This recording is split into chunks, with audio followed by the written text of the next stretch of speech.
everyone, and welcome to week 7. Oh my gosh, can you believe it? We are almost out of here.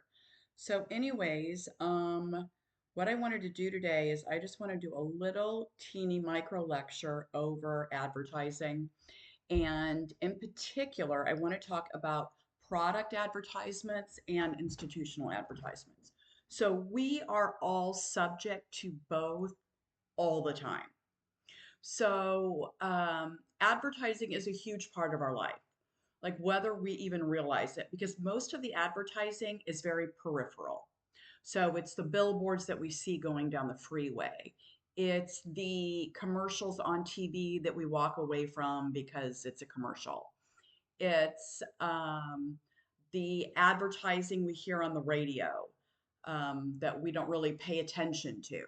So it's all that peripheral. So we have so much advertising coming at us, but most of it just goes here. And you think we don't pay attention, but we do.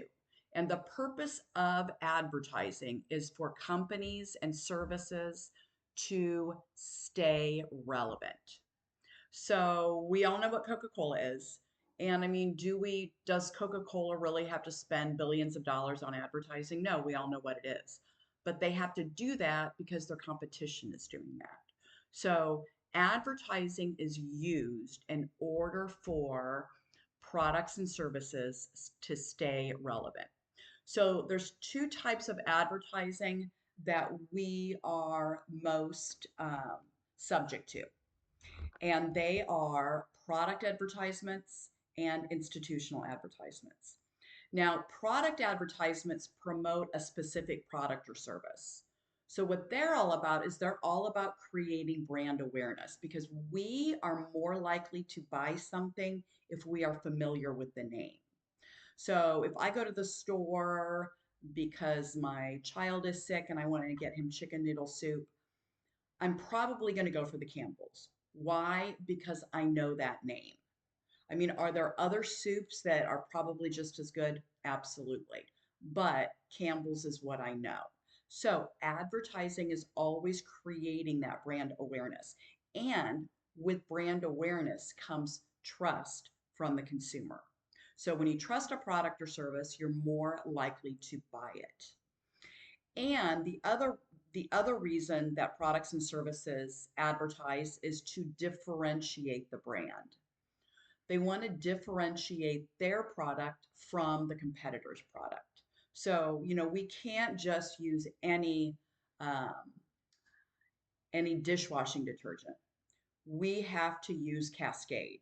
And the reason we have to use Cascade is because they have these fighting bubbles that will get off um, major grease and stuck on food.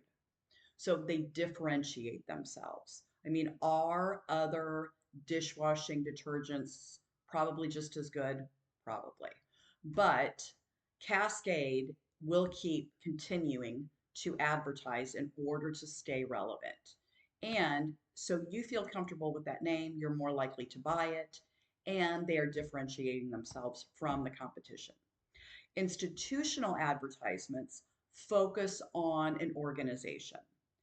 And again, institutional advertisements are paid communication.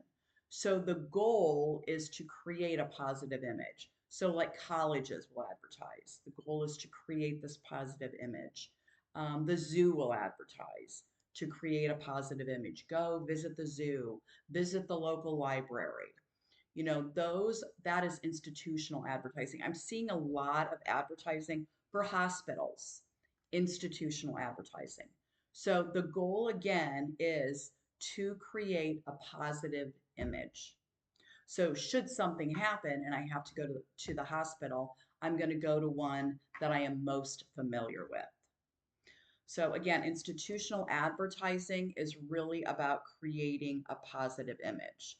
It's not necessarily a product or service that we can buy, it's an image.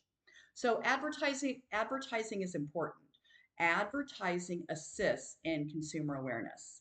So it retains customers through these constant reminders.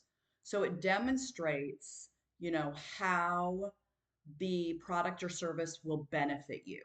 You know, why do I need this product or service?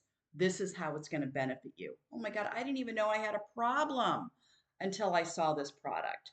I mean, I thought I just had to stand at the kitchen and really scrub the dishes. I didn't know that I could put in dirty, crusty dishes into the dishwasher, throw my little Cascade um, in there, and voila, they're going to come out clean. They introduced me to a problem I didn't even know that I had.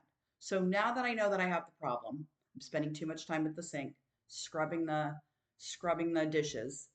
Now I know how to solve it. So that's the other thing that it's doing is it is assisting us in awareness. They are going to make my life better. You know what? I should probably get that Cascade. It's going to make my life better. So we as consumers, believe it or not, are always looking for reinforcements when it comes to what it is that we buy. So we want to know that Nike is an amazing shoe and we are going to run faster and jump higher than we ever had before and that it's good for our feet. So we need that reassurance. Even though Nike's been around forever, we're all aware of it. We need that reassurance, and Nike stays relevant and differentiates itself. At the same time, we are understanding that brand. Okay, so just a little micro lecture on that. And again, we have less than 2 weeks. No, we have 2 weeks. We have 16 days until the class ends. Anyways, I'm here if you have any questions or concerns, and hopefully you viewed my video yesterday about dropping the class. And you need to know that tomorrow is the last day to drop the class.